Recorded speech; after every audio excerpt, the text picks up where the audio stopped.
Well, it's as always, it's so good to be back, and I've been on the road a little bit, traveling, and just so happy to be back home. So yeah, it looks like there's a lot of great retreats coming up. So I have mine coming up starting this Friday, and in Carbondale, Colorado. And if you're real excited about going on retreats, you can stick around and go meditate with Regina. And so, what a great way to spend your life. So a big thank you to everyone who sent in donations and have been supporting the song. I want to deeply thank you for that. You're going to have to forgive me. I didn't write down everyone's name because I was traveling this last week, and I've been all backed up. But a big thanks to Christopher. I saw that one come in, so thank you, Christopher. If you feel moved, through an act of generosity in your heart, you can visit my website, craigholiday.com. And these donations, they really support the Sangha. They support the work that I'm doing. And, they help to spread it, help spread this work. So if you feel moved and touched, the blessing just goes out in so many directions. I'm always touched by all the people I meet with. In fact, this week, I received so many emails, I couldn't even get to all of them. So I apologize if he emailed me and I didn't have any time in my schedule to get to you, but I'll do my best to answer the questions tonight. And as always, for those of you who are live, please, bring forward a question. This time is for you. And so, if something's in your heart, type it in the chat, or, if you're on Zoom, then ask for the mic, and, we can just talk directly. So anyways, I'll just welcome everyone in the room. I see Lisa and Shauna, Tatiana, Julie, Tree, Tyler, Danny, Don, Ashley, Lynn, I think that's Ruby, and Dolores. So good to see you all. And then over here I have Ivy and Patricia, and hey, Tony. Tony's in Guatemala. He's normally in Phoenix, but today he's in Guatemala. Good to see you, Tony. Carlos and Tijuana, Suzanne. So big hello to you all. My heart is with you. My heart is with you. This morning I woke up and I had a little meditation, and like I do every morning. And after the time was, after about an hour, it's time for me to end my meditation. And I was beginning to feel such an incredible peace that my body, it just couldn't move. It was like I was just glued to my seat, to the couch. And I just noticed, what's here? Where did this peace come from? All I did was I sat down and opened, and I let God do the work. I let grace do the work. I wasn't asking for anything. I wasn't, trying to channel peace or create peace, or hell, I wasn't even trying to make my mind silent. I just sat down and the mind was blank, and I just started to feel just flooded with this peace. Sometimes peace can be very heavenly and transcendent, but this peace, that I'm experiencing now, it came with such a weight, like a heaviness, but not like depressed heavy, but really good heavy. It came like with a thickness and a substance. Aurobindo, he used to speak about peace in this way. These different energies of grace, the ones that that often come forward in this lineage, is that they're energies that are diving deep into matter. So it's not a heavenly peace that's trying to take us off planet Earth, take us to heaven. It's like a peace that's giving birth into the very matter of your being, into the very cells of your being. It's a peace that's so heavy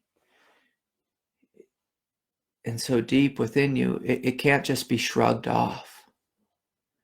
Sometimes with transcendent peace, if someone talks too loud or they say the wrong thing, you can just, again, be lost in your ego. But my teacher, David, he used to say to me, Craig, if the world is going to truly change, we have to invite God to fully come into our matter, to the cells of our being, to the very fabric of this world. And so this is the lineage that I grew up in. It's a lineage where you open yourself and you invite this grace into you. And so I noticed that I actually had a really hard day today. We've been getting so much snow in Colorado. It's a little bit ridiculous. This last year we didn't get any snow and had all these forest fires, but this year we've been getting just hammered with snow. And so, I just saw the snow piling up, and I knew because we don't have a crew of servants at my house. If we're going to shovel snow, that means it's me. And so, I just kept watching the snow pile up, and the peace is just so heavy within my consciousness. It's like I could barely get up and move. But I knew that it was 12 noon. It was time for me to get on with my day and to grab the shovel and to get out there.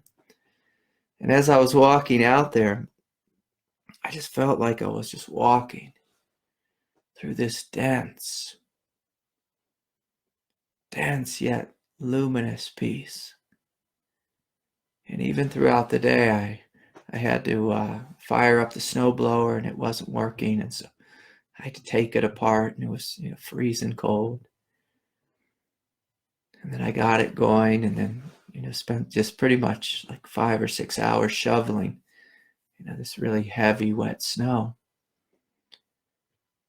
And normally after a hard day of work, the space of awareness can begin to fade, or we get kind of stuck in our body consciousness. Oftentimes, like when people do yoga, they might feel the yoga glow for 5 minutes after class, 10 minutes, 20 minutes. They go home and they get in their busy life, and then all of a sudden they feel that grace disappear.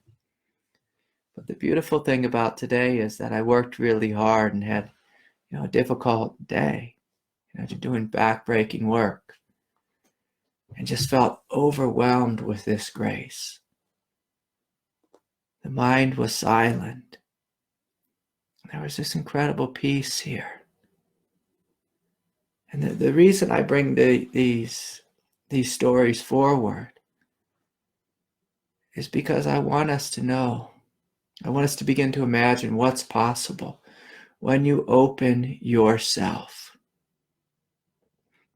When you open yourself to grace, when you open yourself to a new life. Of course, there is some work. The payment is you have to get out of your head, come into your heart and call upon grace.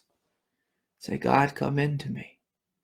Once you've done this enough, she doesn't even ask anymore. She just comes into you. She just begins to flood you. You sit down and she floods you. You're driving down the road, she floods you. And this life, the life doesn't have to be suffering, like the Buddha said. Life is dukkha. It doesn't have to be like this. There's a whole other realm, a whole other way of being in the world. When you're open, when you've surrendered your ego and just come into your heart. And so that's what this time is about. is surrendering the ego.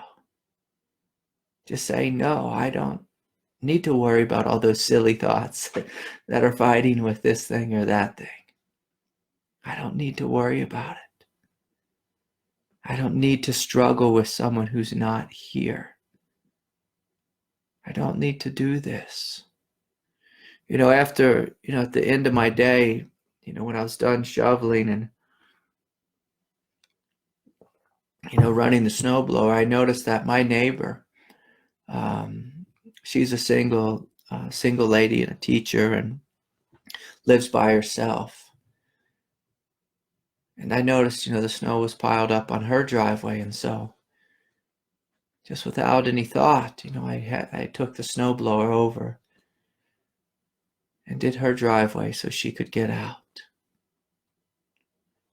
See, when we're in our heart, kindness is it's natural. We don't think about it. We don't think this is going to create good merit for me and therefore I will benefit from this. It's just a movement. The funny thing is as I was taking care of her driveway, I saw a car pull up to my house and this woman hopped out. She wasn't the mail lady, but she was delivering a package.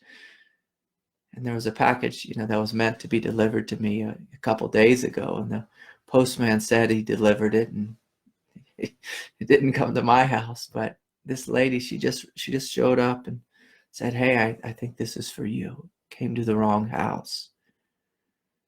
And see, this is how life works when we're open. When we serve others, life serves us. Sometimes it's just like that, just in an instant. And I wasn't thinking about it. I wasn't doing it, to get some good karma or this or that. We do it because the heart, this is what the heart does. It serves, it opens, it loves, it's compassionate. A great question for ourselves.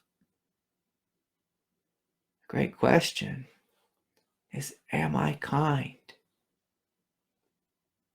Am I kind? Now, if we ask our ego, the ego naturally is looking out for itself. That's what it's designed for. But am I being kind is really a question. Am I in my heart? Am I being in my heart? Am I relaxing in my heart? Am I allowing my heart to move me, to act through me? Am I identified with this goodness that I am? Or am I identified with a voice that's arguing with someone who's not here? I love it when our ego argues with people who are not present. I can remember many years ago just driving down the road and just arguing with someone who was not present. I looked at myself, I just laughed. I said, this is silly. They're not even here. And you just keep replaying the same silly story again and again. But see, if we want to live in the truth, we must come into our heart. And our heart, the way you're in your heart is quiet. It's silent. And if you need to speak, it will speak through you. Without, great emotion or attachment. It may come with power, but it doesn't come with that arguing voice of the mind. And so it's good just to notice, how am I feeling? Am I feeling at peace? Do I feel the kindness and innocence of my being? If we don't feel the kindness and innocence of our being, I would say, well, there's something clearly wrong. There's something clearly wrong here. We're identified with our egoic nature. And the egoic nature, it's literally scanning the environment for problems. And if there's no problem in your outer environment, oftentimes the ego scans yourself for problems. Like there's something really wrong with me. Whereas the heart, when you're in your heart, it feels abundant, it feels joyful, it feels kind, it feels compassionate. It feels silent and at ease. When it was said in the Bible that we are made in the image and the likeness of God. God is good. God is great. God is kind. God is compassionate.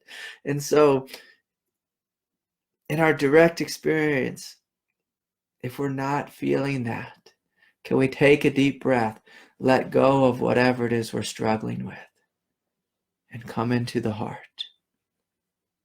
Come into that which is good, that which is holy about you.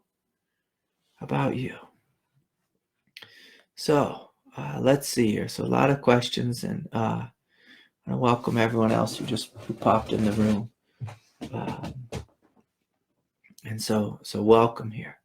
Okay, so Brad has a question for us. Says, Namaste, Craig. Namaste, Brad. Thank you for the insights and words you share. They've helped and comforted my being. Going through a heavy flu bug has really knocked me down. That's no fun. I vaguely remember being advised that one should tone down the Tai Chi practice or meditation when sick. What is your perspective on meditation when dealing with illness? Thank you. P.S. Hi from Canada. I hope to trek to one of your retreats in the near future. Yeah, Brad. I don't stop meditating if I'm sick. If you have trouble, sitting up, I encourage you just to lay in bed. And like when we're sick, especially with something like the flu, that's a great time just to sit and to connect with your presence, connect with your divinity.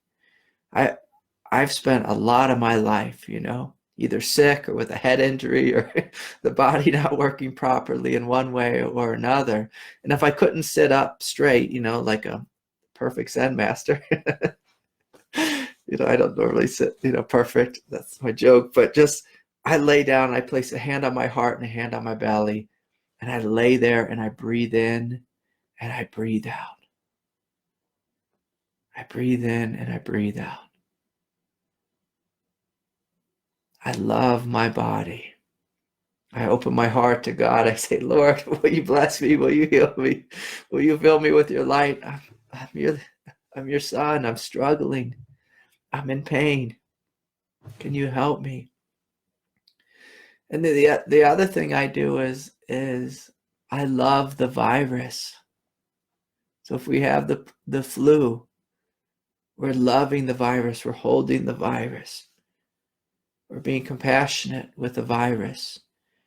The great Anandamayi Ma from India, who lived the last century, people used to come visit her from far away. And, once my teacher's wife, she went to see Anandamayi, and Anandamayi was sick. She had the flu. And so all the devotees and the people showing up said, where is she? Is she giving darshan? And one of the devotees came out, her assistant, and said, she's giving darshan to the flu today. She's giving darshan to her sickness. She's meeting it with love. And so if you find yourself sick, if you find yourself with a broken ankle or leg, maybe Tai Chi doesn't, maybe that's a little too much. Like I wouldn't be doing a very vigorous Ashtanga yoga practice that day, but I might just lay there and hold myself, love my body, open myself, connect with the radiance of my heart. Some of the most amazing spiritual experiences I've ever had arose while I was laying in bed, sick as hell. And it really gets you in touch with what you are, Brad, when you begin to see that what you are is not just a body mind, but that there's a presence here that's beyond the sickness. when we start to wake up to this, that there's this presence here, as Regina was saying, at the webcast before me, that we are this eternal existence.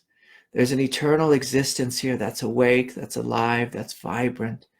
Whether our body has the flu or HIV or a cold or a broken foot or missing limbs or whatever it is, there's something here that's radically profound. And so we're opening to this. We're opening to this profound divinity. Like about 4 years ago, I had a pretty significant head injury. I spent like a summer in bed. And I would lay there just wrecked with like physical pain in my head, and then simultaneously feeling bliss. It's a really confusing thing to describe. But the more you wake up to what you are, you start having, a very I don't know what the word is I'm looking for, but like a multi-dimensional experience, where you might experience yourself human with a body that's feeling sick, but at the same time you feel absolutely holy. And then you have a really bad headache, or maybe you're vomiting or whatever it is, but there's this divinity here. There was a great Zen master. I'll probably get it confused who it was, but I think his name was Roy Kahn. Could have been Raikon. I don't know. I get all of them mixed up. My memory's not that good. But he was sick with tuberculosis. And he was sitting in a cave and he was sick as hell, and he hacked up like this bloody mucus, and he spit it on the wall of his cave. And he saw like the blood and the mucus, just like kind of sliding down the wall of his cave. And in that moment, he woke up to his absolute divinity right there in a moment of just pure hell. He woke up and he realized that what he is divine, is holy. What he is not tuberculosis. What he is this eternal existence. And so, yeah, I love, I loved, just to think of practice as a way of life. There's this old Buddhist pith saying, pith instruction, and it's, it's really silly, and I'll just say it in the masculine because that's how it was wrote, however you say that word. He who practices, when things are difficult, practices well. She who practices, on difficult days, practices well. You're well practiced. If you want to be awake, if you want to wake up to what you truly are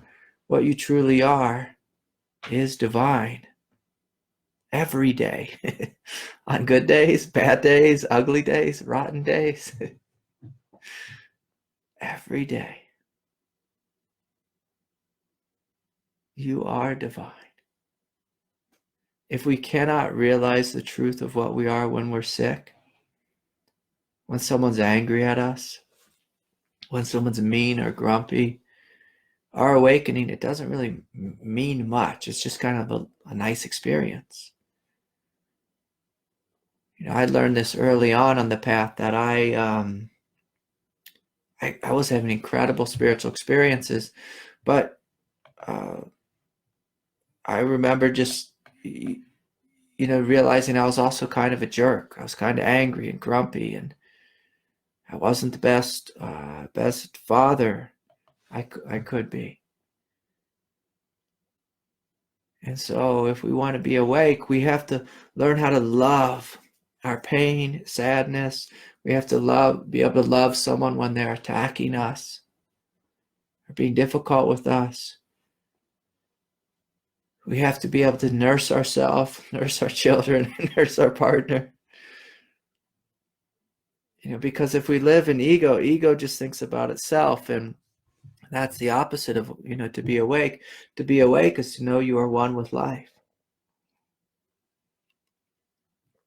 And when you're one with life, you care immensely. Immensely. Not just for oneself. That's ego. That's ego. And so, when you're awake, you care immensely for the planet, for animals, for trees, for mountains and rivers and streams, for your neighbor and your brothers and sisters. You care. If we don't care, if we only care about ourselves, well, that's actually hell. The ego paints it as, you only need to care about yourself, but that's hell. That's the definition of hell. Okay, so there are a lot of questions here. You see what popped up in the chat here. Okay, here. Let's see here. Chris writes, Craig, how does one follow true inner guidance in human choices? Yeah, whether it's human choices or I don't know, spiritual choices. It's all the same, my friend. You must get in contact with your heart. That still, quiet voice in your heart.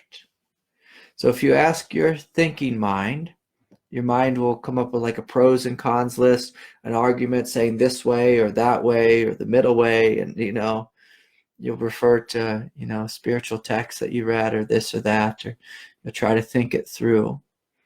And there's nothing wrong with using your mind rationally. But I was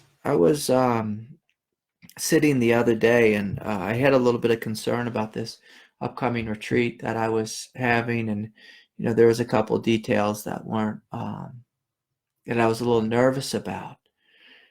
And my mind started to come forward, just telling me, you need to check on this, you need to check on this thing on the retreat. But I just asked my heart, and my heart said, it's okay. There's no worry. It's good. It's good. And so I listened to the sound of the heart, the voice of the heart. So the mind, will worry. The mind will play dualistic games. It'll like do this. It's either this way or that way, or it'll argue with itself or try to think about which way is right.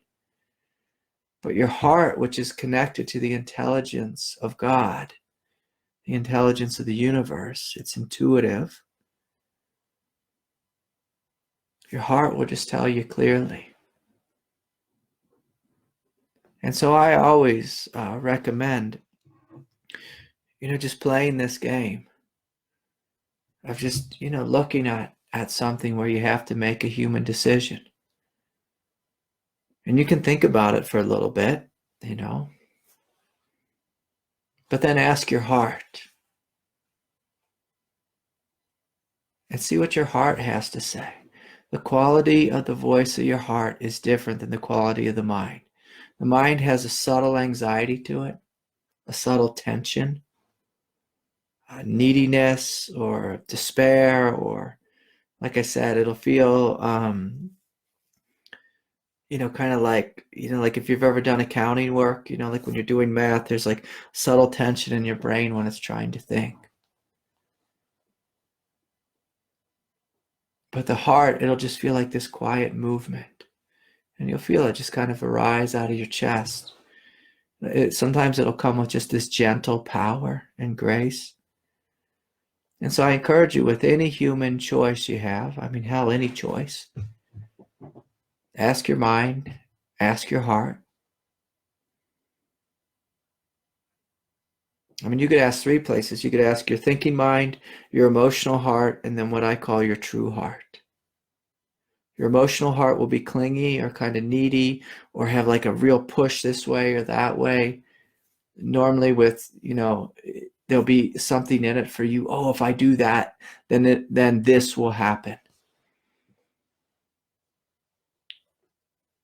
That's kind of like the emotional heart. If I say it in this way, then, then people will hear me, or whatever it is.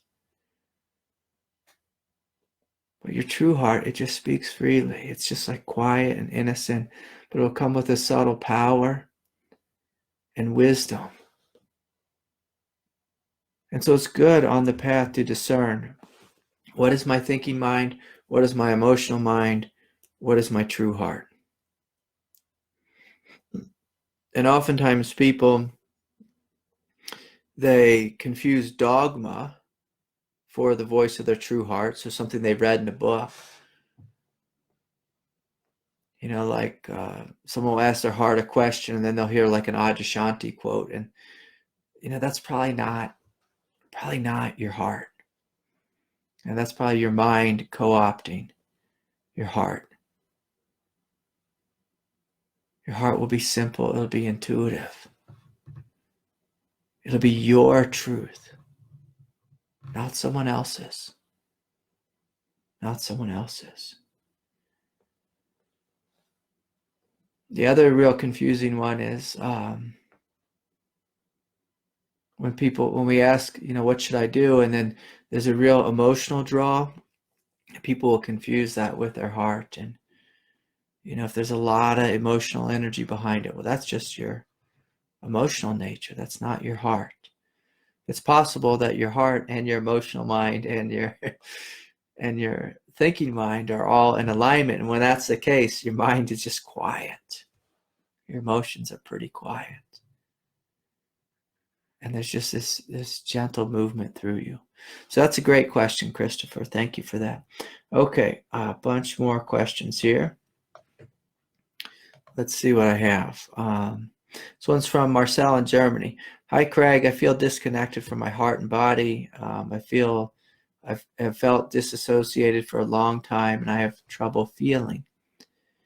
I want to ask what kind of blockage this is that I'm experiencing. Is this a blockage of the crown chakra? No, probably not, Marcel. It's probably a blockage of your third eye and your heart chakra. So and let me clarify here. So if we're having trouble feeling, if we're not in our body, oftentimes our heart is blocked. There's a good chance our solar plexus and our belly is blocked. But the big thing is if we're not feeling a lot of even our human self, there's a good chance it's almost always our heart is blocked.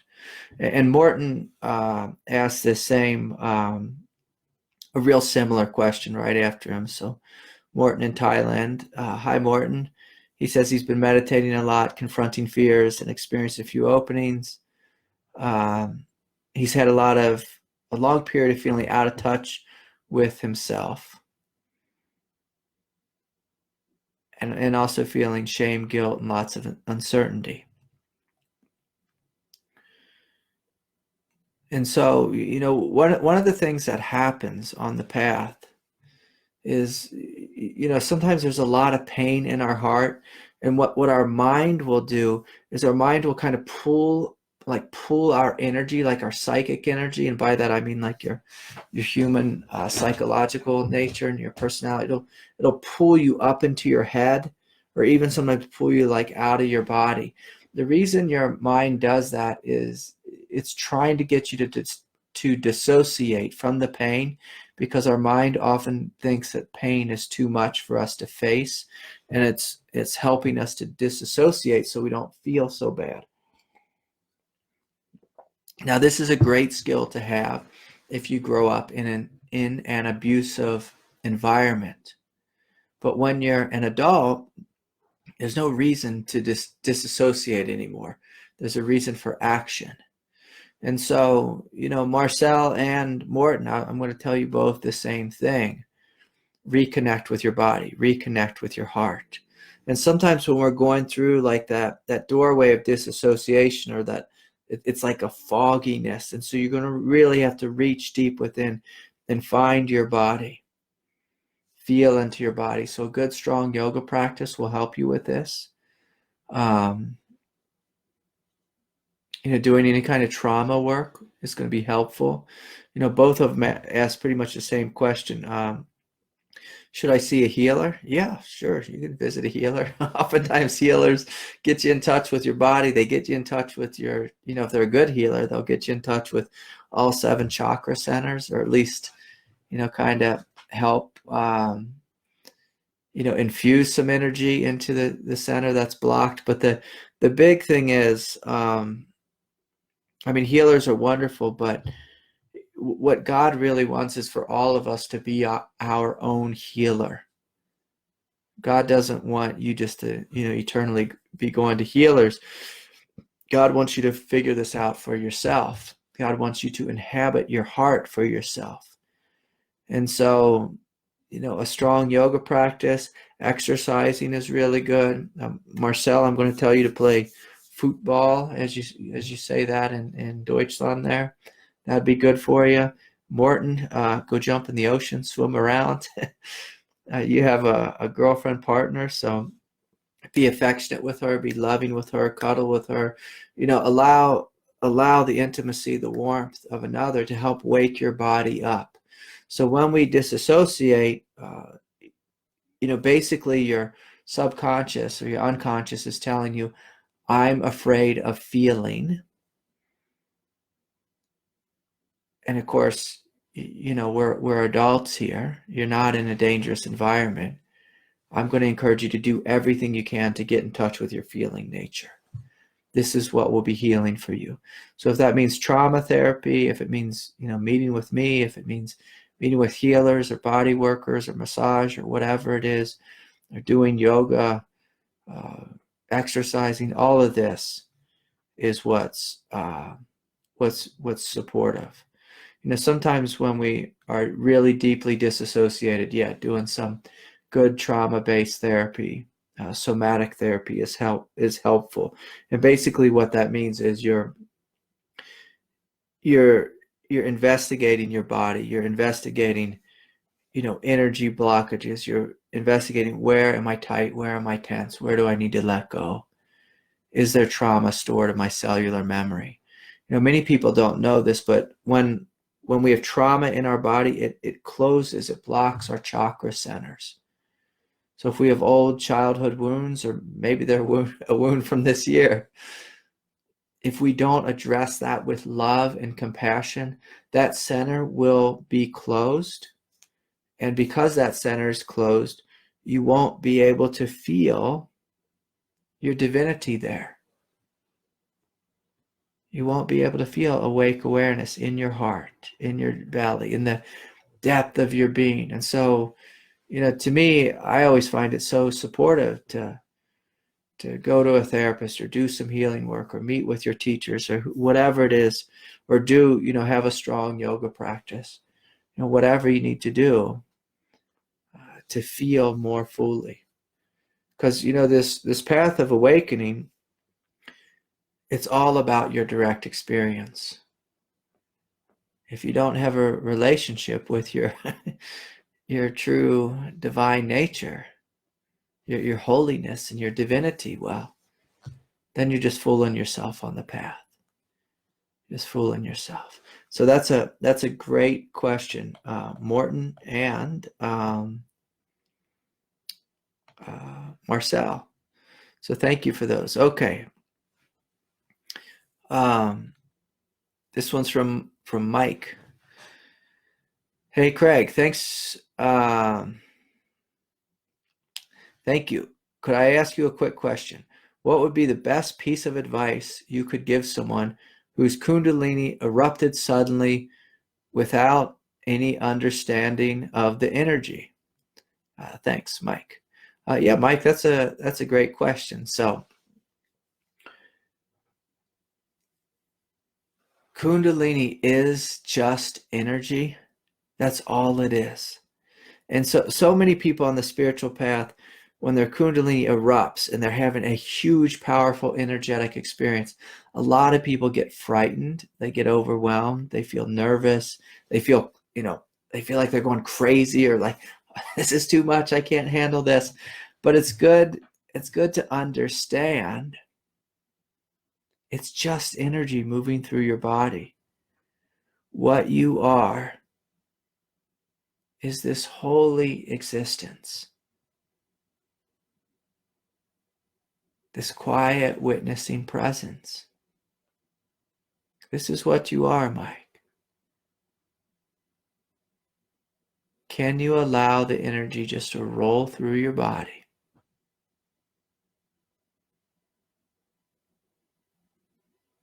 And just let it move. Energy just wants to move. And so the big thing, if your kundalini awakes, or if you have a massive spiritual awakening and you're just really confused about all this energy and prana in your body, all this light, just breathe, feel, and relax. That's the big thing you need to do. That's what all of us need to do here on planet Earth. Whatever it is. Breathe, feel, relax. And trust. Trust that this is God. Trust that this is grace. Trust that this is divine. You know, Tatiana has a question.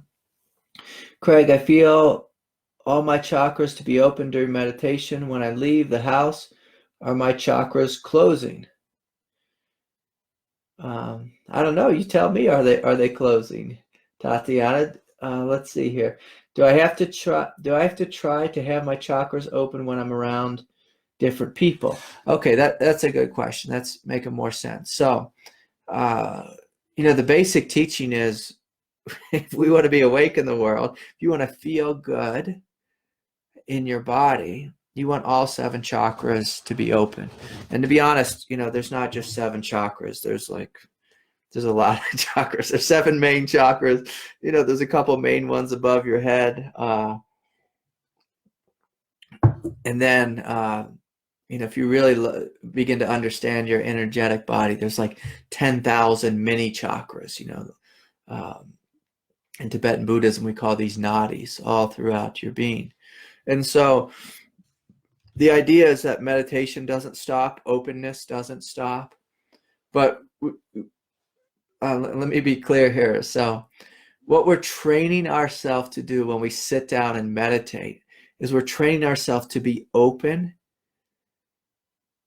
to what we are. So we're opening to this quiet presence of divinity. And let's imagine this, say, in all 7 chakra centers. And we want that divinity, that openness, to stay open. Always. So if you want to be at one with life, you have to be fully open throughout your being. If you want God to be flowing into you, we want to be open. If you want, like Mike, you're asking, if you want this energy to flow smoothly, you have to be open. And so I encourage you, Tatiana, just to look. What do I do when I get up from my meditation? Am I unconsciously shutting down? This is what most people do. They say, okay, I'm done meditating. Now it's business time or work time or whatever the hell it is that we do in this world. And we tend to just, close, 6 of our 7 chakras, and then we just tend to stay in our thinking mind. That's what most people do. But so when you're done with meditation, I'm going to encourage you to be very conscious, especially in that next 5, 10, 15, 20 minutes. And notice, did I just shut down and rush out the door to work? Or did I close myself and go talk to my husband in a habitual manner? Or can I stay open? The same way I'm open to God, can I be open to my husband? Can I be open to my boss? Can I be open to life? It's your ego that tells you should be closed and guarded. And it's not because the ego is bad. The ego, it's simply, it's kind of obsolete. It's like a computer from 200 years ago. It thinks in terms of fight or flight. The world's a dangerous place. But in 2019, I want you to imagine I can walk around with all 7 chakras open and experience divinity everywhere, everywhere. And so it's good to be mindful, Tatiana, of how you feel. And what you'll notice, it's this real funny dance is around some people, like maybe someone who's like angry or grumpy or irritable. If you walk in the room with them, there's a good chance your heart chakra will close, maybe your belly will close. Because, you know, our chakras, they, how should I say this? Our chakras are intuitive and they feel into the room. So our chakras can relate on an egoic level to the environment, or they can relate, you know, in a divine way to the environment. And so when you're choosing to be mindful, you're choosing to be open. You're saying, I want to be open always. Always. But your ego just naturally does this. Like your ego naturally is sensitive and it scans the environment for danger. So if you walk into a room and someone's angry, you watch, like your throat will clench, you know, you kind of feel this tension in your heart. And there'll be this wall that just goes up. And that's basically your ego saying, I need to protect myself. But a good question is that true? Is it true I need to close? Is it true I need to shut down? Christ, he didn't shut down. He walked into very dangerous environments fully open. Fully open. You know, when Pontius Pilate said, hey, Jesus, why don't you lie? Don't, you know, say I'm not the Son of God. Now get you out of this mess and, you know, run away and be safe. Pontius Pilate was trying to meet Jesus ego to ego, and Jesus said, no, the truth is I am the Son of God. I'm going to be open. You know, be what may. Be what may. Now, in 2019, we're probably not going to be crucified if we stay open. But, you know, the price you have to pay is you have to be willing to feel. And you'll feel uncomfortable when you walk into a room when someone's angry. You will feel their anger. But then you have a choice. I can respond with love.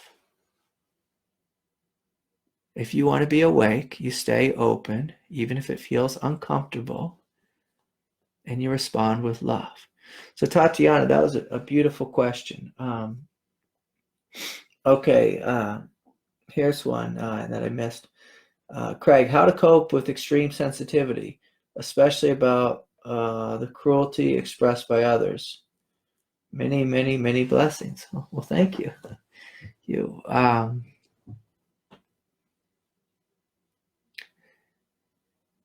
So when someone is really cruel to us, you can be loving, but you want to be loving with boundaries.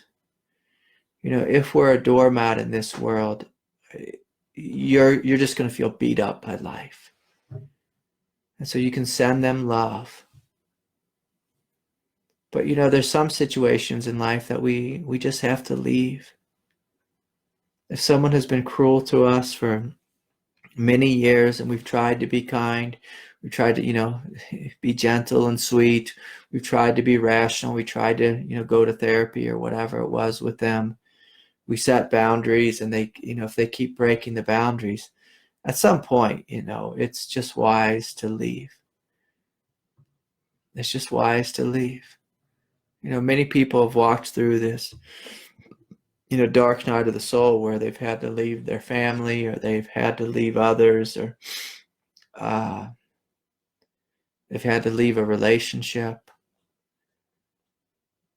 you know, because the other person was just downright cruel. You know, in the olden days, you know, if we were married, we just stayed with someone forever, even if they beat the hell out of us, because it was a matter of survival. But in 2019, we don't have to do this. You know, so I'm a big fan of boundaries. I was just saying, no, you can't talk to me this way. You can't treat me this way. And if they continue to do so, we leave the room. We walk away. Literally walk away. And so whether it's walking away temporarily or permanently, that's up to you. But, if you're open in a cruel environment, it's going to feel like hell. If the cruelty is temporary, just temporary, you respond with love and kill them with kindness, do your best to see. But if you've tried all this and it's been years, at some point, we just walk away. But, you must be able to discern that, what's true for you. What's true for you. I don't recommend anyone stay in an abusive relationship or environment.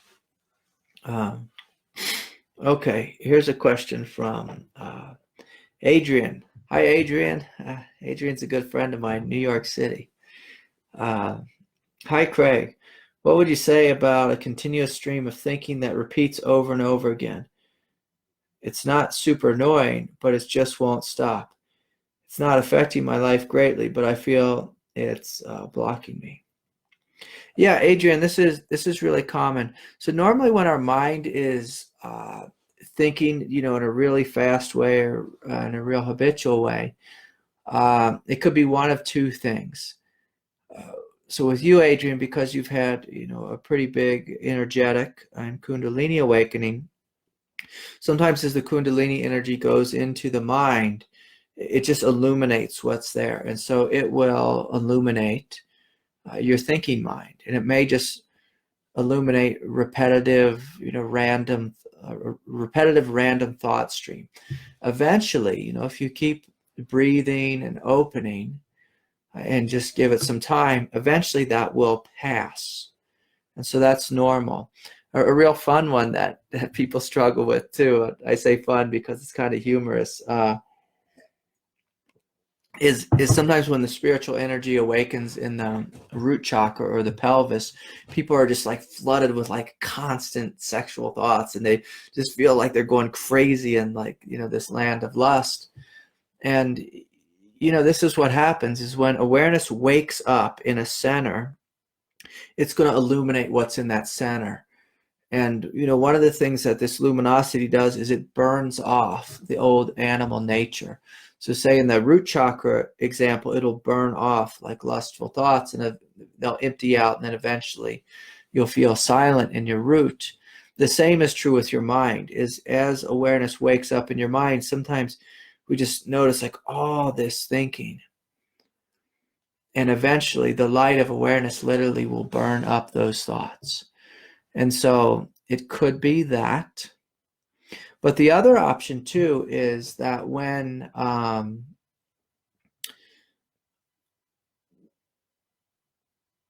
the mind is really busy, sometimes it means there's an emotion within us that we haven't fully felt, that we haven't fully acknowledged. And sometimes our emotional nature, in a sense, will make the mind be really busy in order to get our attention. And so if I find myself, ever, it's been a while since I've been in a really busy mind, but when my mind was busy, what I found is if I came into my heart and just noticed like, what's at the root of these thoughts?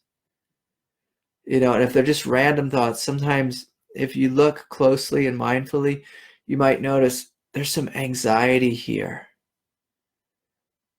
And then if you feel into the anxiety, if you breathe into the anxiety and allow that anxiety to unravel, oftentimes then it's just like that.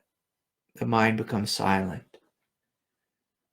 So often when we have just repetitive, just busy thoughts in our mind, it's because there's something in our emotional nature that we're avoiding, something in our shadow.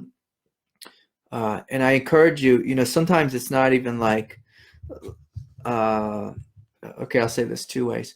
So like with anger, oftentimes it'll be like really clear what you're angry about because the story will be going around and around. If we're anxious, sometimes we'll just have like random anxious thoughts that don't really have to do with anything. But if you feel into the root of it and just trace it back to your heart or your belly, you'll notice there's this like subtle or maybe not so subtle anxiety within your heart or your belly. And as you bring your full attention there and breathe into the anxiety, and really sit with it in a deep and loving way and let that anxiety unravel. Sometimes tears will come out the eyes. Sometimes the body will shake or tremble. And as we allow all this to move, again, then the mind just becomes silent. And you're left with this greater peace, this greater love. And see, this is what true Tantra is about discovering what is it that's happening within my energetic nervous system? What is it that's happening in my emotional nature? And you're going into it, you're opening to that energy. And so say with your example, the busy mind, you feel into those thoughts and you see, okay, they're not really, there's nothing I need to think about in my head. And so if you follow the feeling of them back into your heart and you open to that feeling energy and you let that energy unravel from your being through meeting it with love.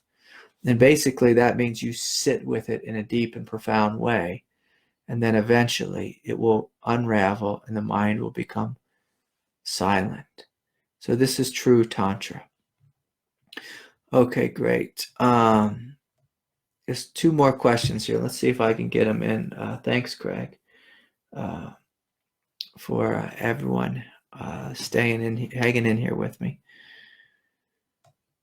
Hi, Craig. I'm dealing with new symptoms today, an indescribable pain in my heart, crushing and aching.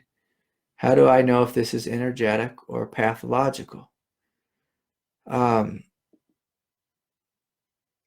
Tyler, this sounds energetic. Now, I'm not a heart doctor. I'm not a cardiologist, but you're welcome to go to a cardiologist and have your heart, have your ticker checked out. But, there's a good chance of if you feel like crushing pain in your heart, that's normally you're not having a heart attack. That's normally, it's emotional pain from the past. Emotional pain from the past. And so sometimes, Tyler, as we're waking up, these old pains, they just come forward into our consciousness. And I'm going to encourage you to do the exact same thing I was saying to Adrian. You meet it with love. You breathe fully into it. You sit with it. And so there's been times on the path when I felt like guilt or shame or heartache. And some of these feelings, like especially heartache, it'd feel like just crushing despair, like dark night of the soul kind of despair. Sometimes I would sit with a feeling in meditation for a year. And, of course it would begin to get better, but, it might feel like a fist. It might feel like heaviness. It just might feel like just utter sadness. But when you continue to sit with it in a loving way and open to it, you begin to discover unconditional love. Unconditional love. And so people say all these prayers like, oh, Lord, show me unconditional love. But if you want to know unconditional love, you have to know existential despair, fear, sadness, heartache, rage. And the beautiful thing is the further you walk on the path, eventually you actually thank, you thank the crushing pain in your heart. You thank the flu virus. You thank the crazy thoughts because it taught you to wake up to your absolute strength, your absolute divinity. Everything here is to wake you up. It's a very, very difficult lesson, but yeah, it's a great question. Okay, last question here, and then I'll wrap it up. Dear Craig, does the notion of soul or Aurobindo's psychic being have a place in your teachings and understanding of reality? This is from Emil. Yes, of course, in France. Yes, of course, we have a soul. Yes, a psychic being. Yes, uh, I'm trained in Aurobindo's work, and so, of course, Emil, some people in the non-dual world, they teach that we're just like this, you know, unshakable presence that's completely impersonal, but that's true on an absolute nature. But then on a relative nature, we have a soul. I mean, hell, even on an absolute nature, we have a soul. So if you have any question about this, when you're dead, I'll come say hi. Whoever questions the idea that they don't have a soul, maybe you won't realize this till when you're dead. But if you just feel into your heart and you feel the uniqueness of your being, that's your soul. That's the psychic being, as Aurobindo was speaking about. There's something here that lives, that evolves from lifetime to lifetime. Absolutely. This quiet presence of innocence that you are, yes, that's your soul. That's your divinity. And so I guess I don't speak about it because I just see it as a given. What the ego is on its highest manifestation is the soul.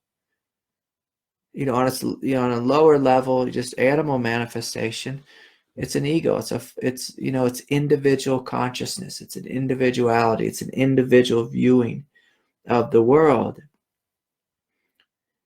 But like everything here on planet Earth has a lower nature and a higher nature. Same is true with your heart. Your heart can, we can relate to the world in an emotional way or in an unconditionally loving way. And so the soul is the absolute nature of individuated consciousness. That's what it is. And it travels from lifetime to lifetime. It evolves. It has a unique path. And so, yes, Emil, that's perfect. That's what you are. The depth of your being. Your true nature, that's your soul. That's your soul. So anyways, thank you all. Thank you all for hanging out with me. Thank you for sharing your heart. Thank you for your donations and supporting the Sangha. I look forward to seeing you all. Those of you who are coming to the retreat, so that'll be a lot of fun this next week. So I won't be teaching next Sunday night because I'll be just finishing up my retreat in Carbondale, Aspen, but I'll be back in 2 weeks. And just one last announcement. I'm going to start doing some meditation groups, that will be online for those of you who want to connect with the Sangha in a deeper way. There will be a fee for them, just like a little donation to join, just to pay for, the setup and everything. And I look forward to joining you, in all kinds of capacities. So this new year. So thank you all so much. Much love to you. Peace be with you all. And good night. Sorry I kept you a little longer tonight. Good night.